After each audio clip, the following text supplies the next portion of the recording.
Здравствуйте, уважаемые садоводы и огородники! В этом видео расскажу, какую простую копеечную подпитку дать под томаты и огурцы, чтобы даже подсохшие огурчики и томаты снова ожили и начали бурно плодоносить. Они буквально засыпят вас урожаем через неделю после этой подкормки. Уже 10 лет ей пользуюсь, всегда если есть какие-то проблемы с томатами и огурцами. Порой экспериментируешь и сажаешь какой-нибудь новый сорт, а он начинает то болеть, то засыхать или вообще не плодоносит. И эта подкормка идет, как всегда, кстати. Она также подходит и под нормальные сорта огурцов и томатов, которые давно себе зарекомендовали и которые хорошо плодоносят.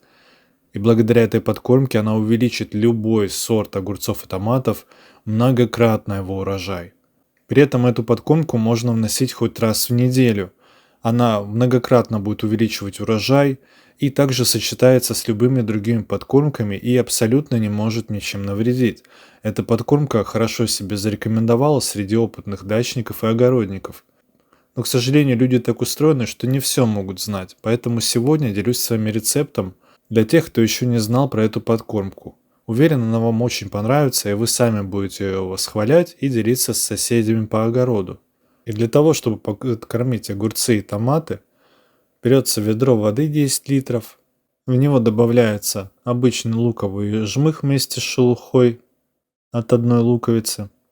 Если кто не знал, луковый жмых – это обычный передавленный лук, который лишен сока. То есть можно взять одну луковицу, разрезать ее на маленькие кусочки, в чеснокодавилке выдавить сок, а этот жмых отправить на подкормку. Все тщательно в ведре размешивается и дополнительно добавляется пару капель зеленки. После чего даем настоять этой подкормке несколько часов. И далее ей уже можно пользоваться и опрыскивать огурчики и томаты по листу. Спасибо вам за ваши лайки, комментарии. Желаем всего доброго. До скорых встреч.